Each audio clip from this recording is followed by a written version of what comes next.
tras el mito de la conquista de México. Parte 14.2. ¿Cómo se ha interpretado en diferentes épocas el mito de la conquista de México? Ya hemos visto cómo se interpretó la mal llamada conquista de México en diferentes obras producidas en el siglo XVI. Más adelante, en los relatos del siglo XVII, se representaron las alianzas entre la nobleza indígena y los conquistadores.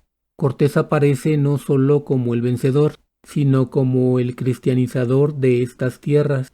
Por ejemplo, en su compendio histórico del reino de Texcoco, Fernando de Alba Ixtlilxóchitl escribió una relación de la supuesta conquista.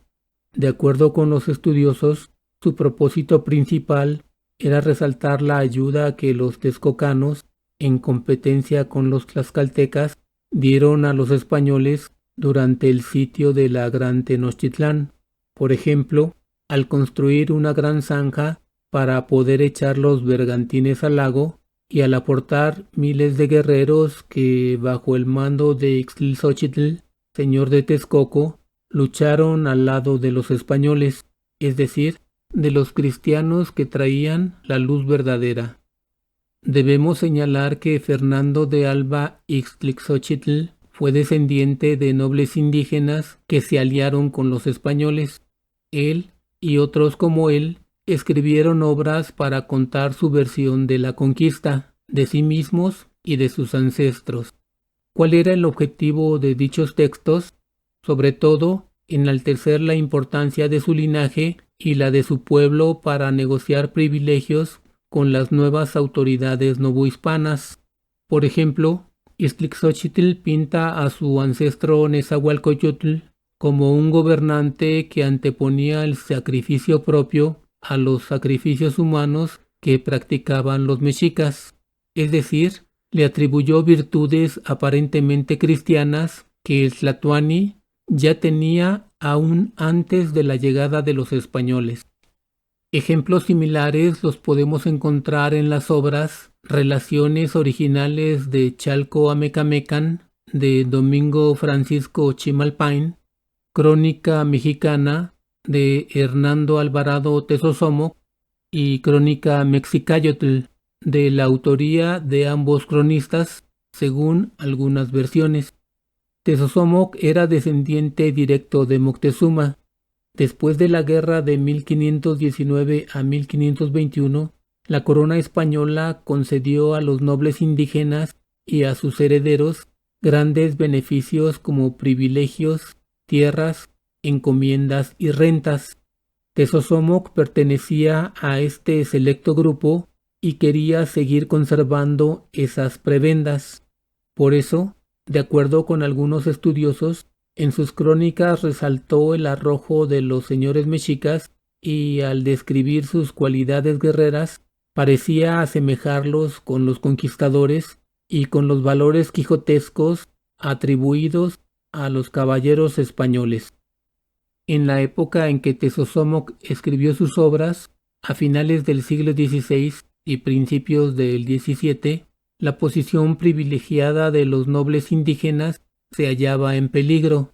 Recién terminada la guerra, la nobleza realizaba un papel de intermediación entre las nuevas autoridades y la gente del pueblo.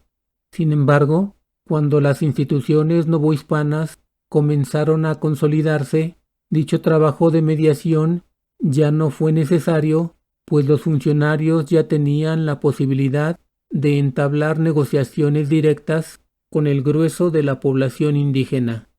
Al parecer, el miedo a perder su posición y sus privilegios fueron dos poderosas razones por las cuales Tezosomoc escribió sus crónicas. En la segunda mitad del siglo XVIII, una de las obras importantes fue Historia Antigua de México de Francisco Javier Clavijero, quien hizo un intento por rescatar el idílico mundo antiguo. En esa época, los criollos estaban obsesionados por definir su identidad. En este sentido, acudieron al pasado mesoamericano para exaltarlo. Sin embargo, distaban mucho de ser indígenas. Eran españoles y no lo eran. como los indígenas, habían nacido en América y en cierto modo compartían con ellos muchas creencias. Pero los criollos despreciaban y odiaban a los indígenas con la misma virulencia con que envidiaban y aborrecían a los españoles. De hecho, en su obra, Clavijero exalta a una parte de la cultura prehispánica, mas no al indígena real y vivo del siglo XVIII. ¿Y cómo iba a hacerlo si era parte de la plebe, de lo más nefasto de la sociedad novohispana?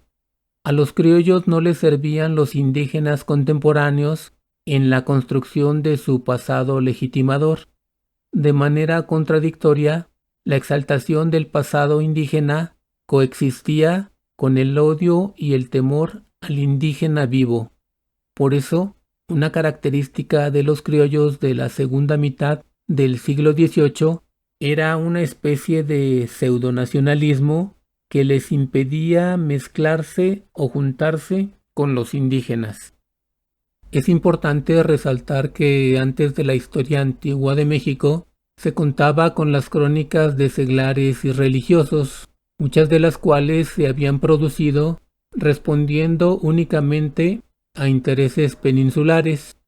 La obra de Clavijero cambió el prototipo que se tenía en la forma de acercarse al conocimiento de los pueblos mesoamericanos y en particular al mexica.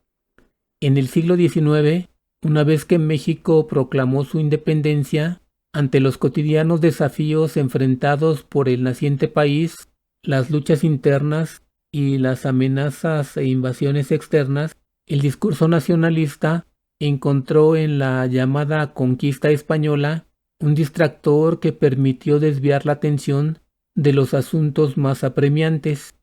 En 1829, año en que España perpetró la invasión Barradas con el objetivo de reconquistar México, Carlos María de Bustamante realizó una condena furibunda de las fechorías cometidas por los españoles desde su llegada a Mesoamérica.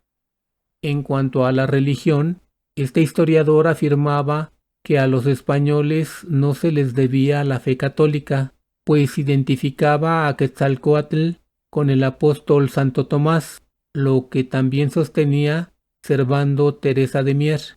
Con ese argumento quedaba comprobado que mucho antes de la llegada de los peninsulares, un santo de la Iglesia Católica había predicado entre los pueblos prehispánicos. Además, exhibió la hipocresía de los españoles, que pretendieron establecer en estas tierras una religión de caridad, pero se mostraron siempre feroces y vengativos con sus pobladores originarios. En 1843, el bostoniano William H. Prescott publicó la Historia de la Conquista de México, obra en la cual registró muchos aspectos de la sociedad mexicana y su sometimiento por Cortés y sus aliados. Esta lucha fue identificada por el autor estadounidense como una entre la civilización española y la barbarie indígena. Más de 20 años después, en la época del Segundo Imperio, el propio Maximiliano defendió la independencia y condenó el régimen colonial, así como la esclavitud y el despotismo sufrido durante 300 años. Tras el triunfo de la República restaurada y a principios del Porfiriato, historiadores como Manuel Orozco Iberra reclamaban que tlaxcaltecas y texcocanos no hubieran antepuesto la causa común de la patria para inclinar la balanza a favor de los mexicas y con ello garantizar la derrota de los españoles. Para algunos estudiosos, este tipo de argumentaciones realmente evidenciaba la frustración por la falta de unidad nacional ante los conflictos internacionales de su tiempo. Recordemos que en 1848 se perdió más de la mitad del territorio nacional ante los Estados Unidos. Por su parte, Alfredo Chavero, en su colaboración en la monumental obra enciclopédica e histórica México a través de los siglos, ilustró de manera descriptiva la antigüedad mesoamericana, haciendo énfasis en los mexicas y en los mayas, aunque sin dejar de aludir a otras culturas. En un ámbito en el que la historia estaba impregnada por los triunfos y conquistas de la gente de razón, el gran mérito de esta obra fue el de incluir la historia de los pueblos indígenas para darla a conocer a todos los mexicanos y al resto del mundo. En la época del Porfiriato se registró un gran interés por parte del Estado en el uso y promoción de lo prehispánico como signo de identidad nacional, tanto al interior como al exterior del país, pero no de lo prehispánico en general, sino de lo específicamente relacionado con las culturas del altiplano en un deliberado alarde centralizador. Por ejemplo, en el pabellón mexicano de la Exposición Universal de París de 1889 se presentó una especie de pirámide metálica coronada por un templo que se conoció popularmente como el Palacio Azteca. En esa misma estructura se incluyeron 12 grandes relieves en bronce con figuras de deidades y caudillos mesoamericanos, en los que se resumía la trayectoria del esplendor y la caída del poderío mexica. De igual manera, durante las fiestas del centenario de la independencia, se realizó un gran desfile en el que se recreó la época de la conquista, con representaciones de los mexicas, de los tlaxcaltecas, de Moctezuma y de Cortés.